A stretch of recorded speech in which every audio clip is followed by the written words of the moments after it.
नमस्कार, आप देख रहे हैं हमारी खास पेशकश वर्ल्ड नाउ। मैं हूं आपके साथ विवेक शांडिल्य। जैसा कि आपको पता है, इन दिनों दुनिया भर में हलचल बहुत तेज है। कई जंगी मोर्चे खुले हुए हैं, कई देशों के बीच तनाव है। अमेरिका के फैसले से दुनिया भर के अलग अलग देशों में हलचल है।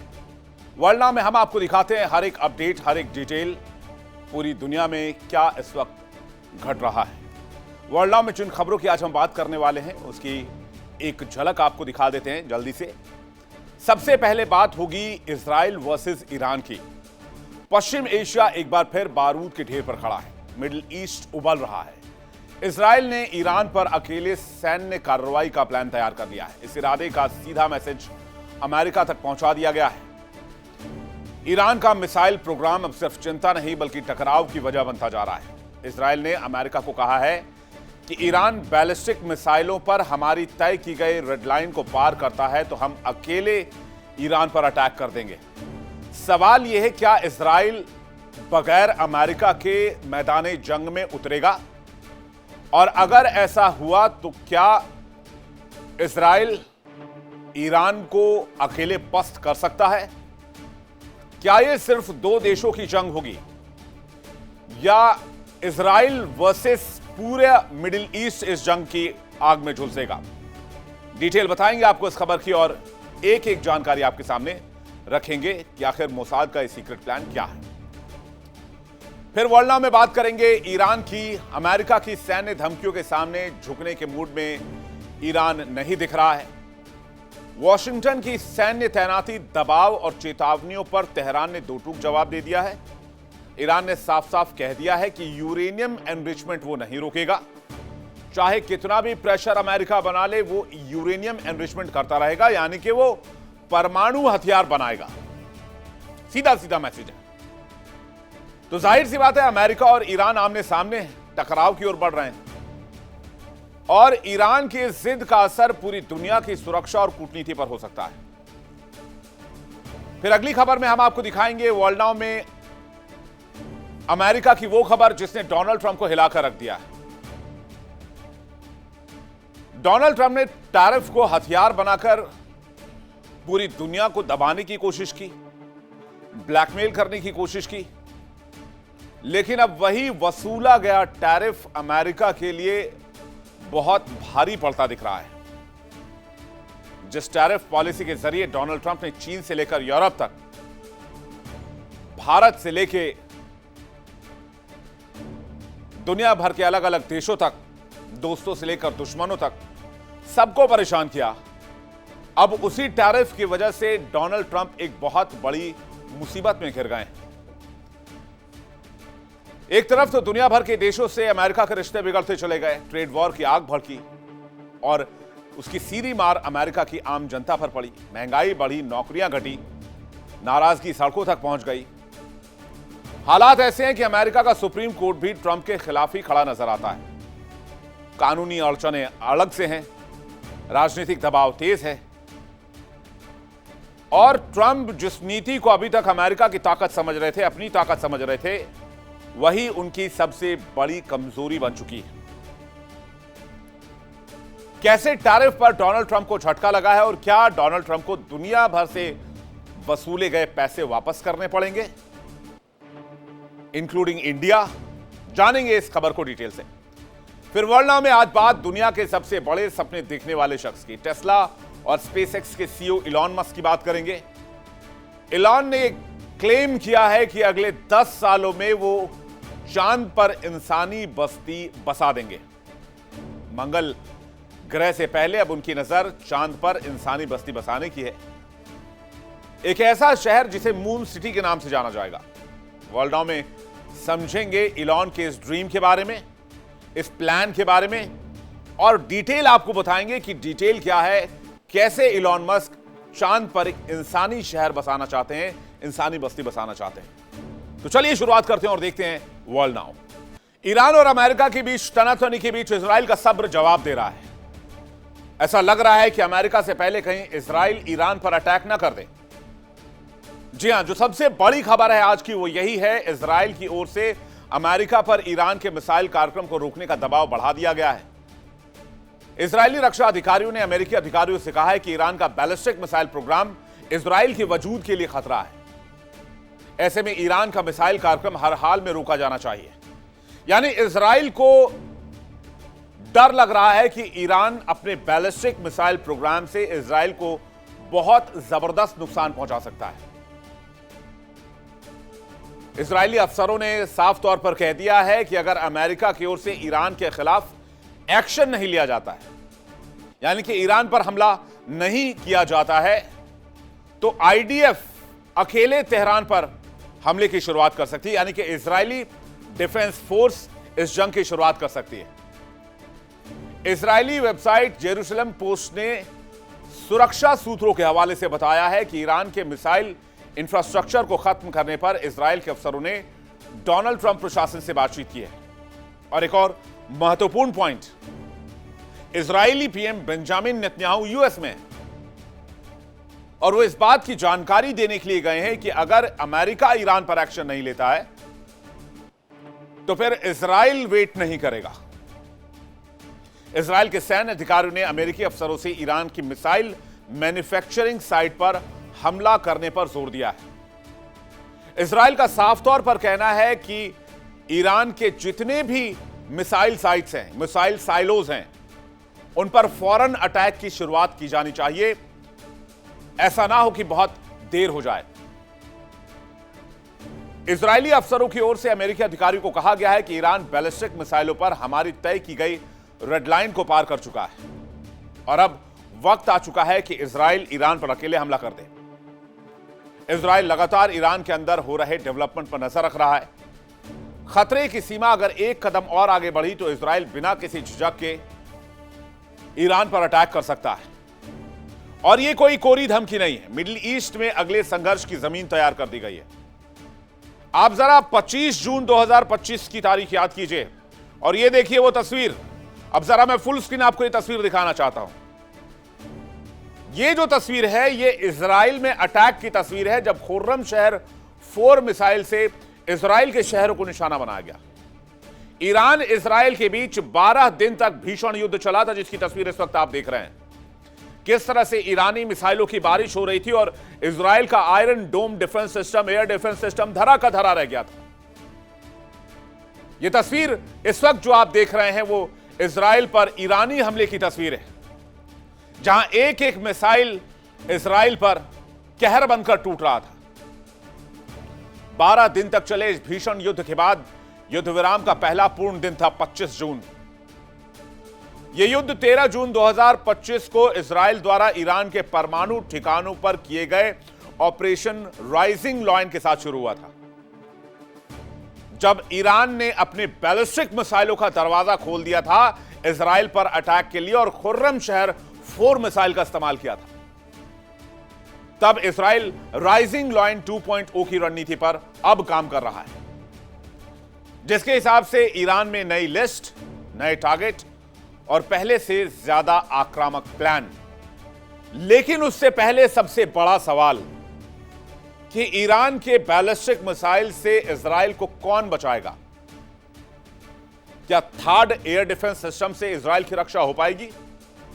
क्या आयरन डोम से इजराइल की रक्षा हो पाएगी?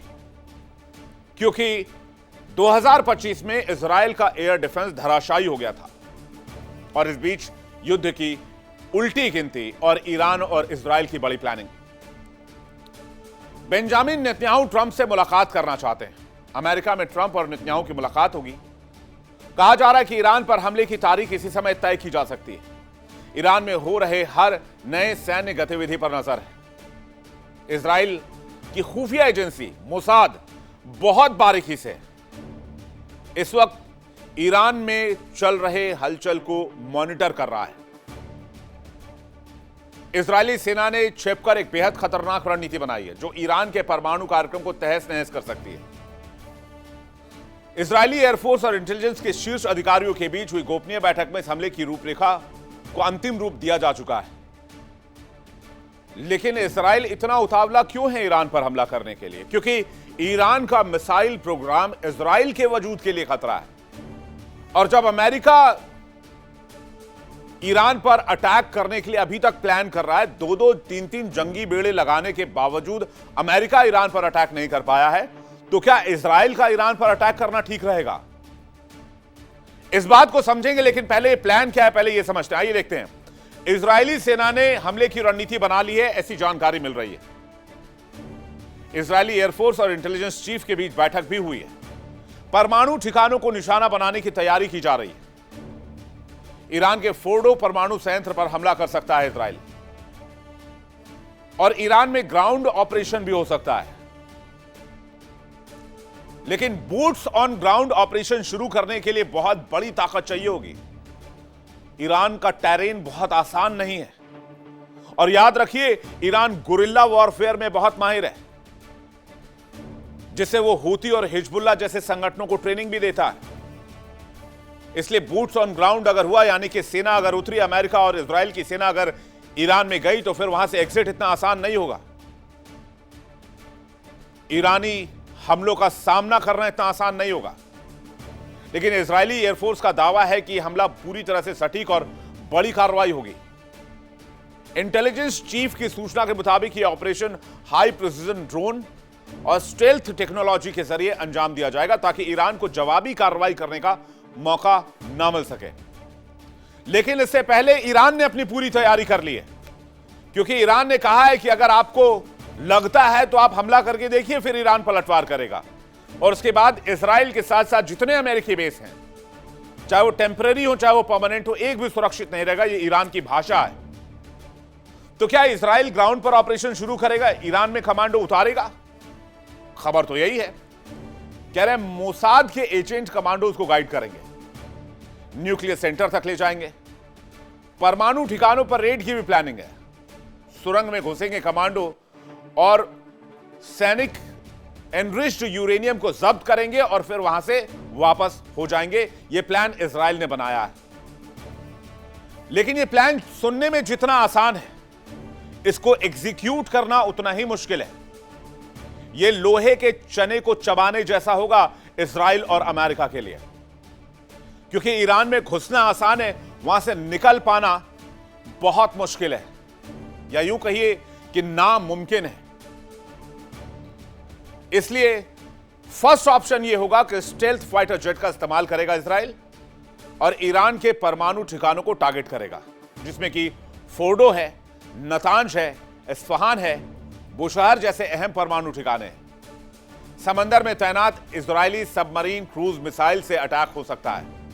वहीं एयर स्ट्राइक के लिए फाइटर जेट्स भी तैयार हैं। जेट से 3000 पाउंड वजन वाले बंकर बस्टर बम का इस्तेमाल किया जाता है। यह बम जमीन के करीब 80 मीटर नीचे मौजूद ठिकानों को भी तबाह करने में सक्षम है। यानी हमला हुआ तो यह हमला ईरान के न्यूक्लियर प्रोग्राम पर सीधा अटैक होगा, और इसके बाद ईरान की मिसाइलों का निशाना सीधे इजराइल पर होगा और अमेरिकी बेसिस पर होगा। यह ईरान ने पहले ही क्लियर कर दिया है।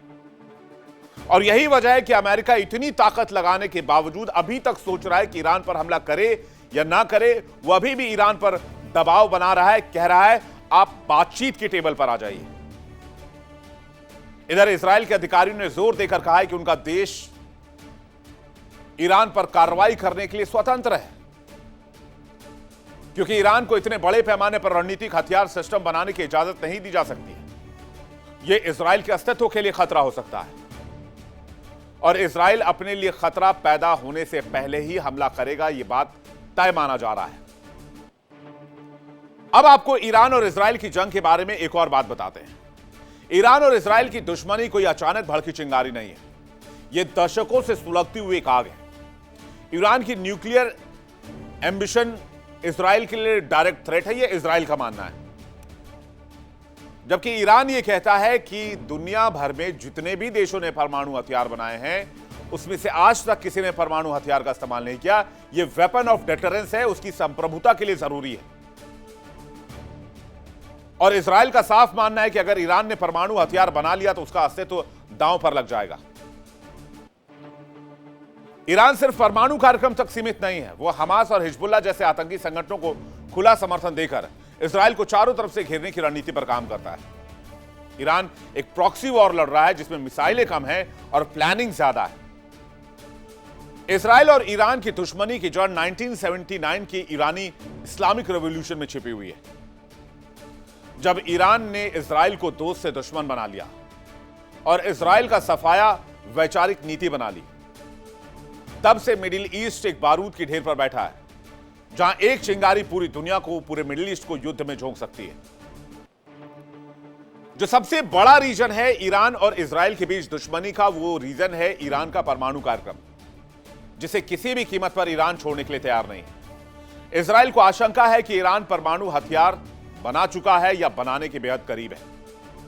इसलिए तो ईरान कहता है कि हम अपना एनरिच्ड परमाणु आप नहीं देंगे, आपको एनरिच्ड न्यूक्लियर नहीं देंगे, संवर्धित यूरेनियम नहीं देंगे। ईरान कहता है यह कार्यक्रम शांतिपूर्ण है, ऊर्जा के लिए है, हमारी सुरक्षा के लिए है, क्लीन एनर्जी के लिए है।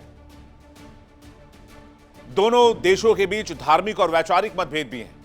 ईरान इस्लामिक गणराज्य है, जायोनिज्म का विरोध करता है, जबकि इजराइल यहूदी राष्ट्र है, ईरान को अस्तित्वगत खतरा मानता है।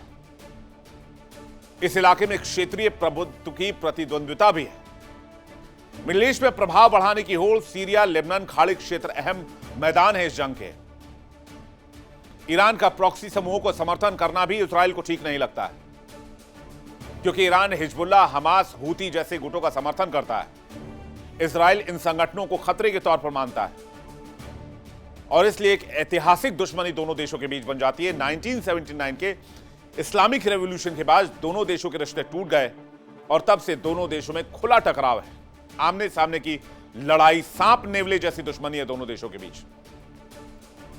अब आपको ईरान इजराइल सैन्य संघर्ष की पूरी टाइमलाइन बताते हैं। साल 2010 से 2021 तक खुफिया जंग दोनों देशों के बीच और प्रॉक्सी वॉर भी लड़ी गई, जिसमें साइबर हमले हुए, सीक्रेट ऑपरेशन कराए गए, कई लीडर्स की हत्या करवाई गई। ईरान ने प्रॉक्सी ग्रुप्स के जरिए कई ऑपरेशंस चलवाए। कोई डायरेक्ट हमला तो नहीं हुआ, डायरेक्ट जंग दोनों देशों में तो नहीं हुई, लेकिन तनाव की स्थिति लगातार बनी रही। 2022 में ईरान के कर्नल सैयद खोदाई की हत्या करवा दी गई। तेहरान में यह एक टारगेट किलिंग थी। ईरान ने इजराइल पर आरोप लगाया, जिसके बाद टकराव और तेज हो गया। 2024 के बाद से तो सीधा टकराव दोनों देशों के बीच देखा गया। 1 से 4 अप्रैल 2024 इजराइल का दमिश्क में ईरानी कॉन्सुलेट पर एयर स्ट्राइक हुआ, जिसमें IRGC के सीनियर कमांडर मारे गए। 13 से 14 अप्रैल 2024 ईरान का पहला सीधा हमला, 300 से ज्यादा मिसाइलें और ड्रोन इजराइल की ओर छोड़े गए। अक्टूबर 2024 में ईरान की दूसरी बड़ी मिसाइल लहर आई। इजराइल की ईरानी ठिकानों पर जवाबी कार्रवाई तेज कर दी गई। 2025 में दोनों आमने सामने की लड़ाई में आ गए। यह जंग 12 दिनों तक चली, जिसके बाद सीजफायर का ऐलान हुआ। 13 जून 2025 इजराइल की बड़ी एयर स्ट्राइक सामने आई। ऑपरेशन राइजिंग लायन के तहत इस हमले को अंजाम दिया गया, जिसमें Natanz nuclear site, missile base, IRGC commander को निशाने पर लिया गया। उसके बाद ईरान ने पलटवार किया। ईरान की ओर से मिसाइल और ड्रोन से जवाबी कार्रवाई की गई। बारिश कर दी गई मिसाइलों की ईरान की तरफ से। इजराइल के कई शहरों पर अटैक हुआ। इजराइल का एयर डिफेंस भी ध्वस्त हो गया। 14 से 23 जून 2025 दोनों देशों के बीच लगातार मिसाइल, ड्रोन और एयर स्ट्राइक होते रहे। फिर 24 जून 2025 को सीजफायर लागू हुआ। अमेरिका और कतर ने मीडिएशन किया, मध्यस्थता की। अब निचोड़ यह निकलता है कि 12 दिन की इस लड़ाई में दोनों पक्षों को भारी नुकसान हुआ। मिडिल ईस्ट में तनाव चरम पर आ गया। साफ शब्दों में कहे तो यह जंग जमीन से ज्यादा वर्चस्व, विचारधारा और अस्तित्व की है, और इसका अंजाम सिर्फ मिडिल ईस्ट नहीं बल्कि पूरी दुनिया को झेलना पड़ सकता है। इसलिए पूरी दुनिया की नजर इस टेंशन पर लगी हुई है।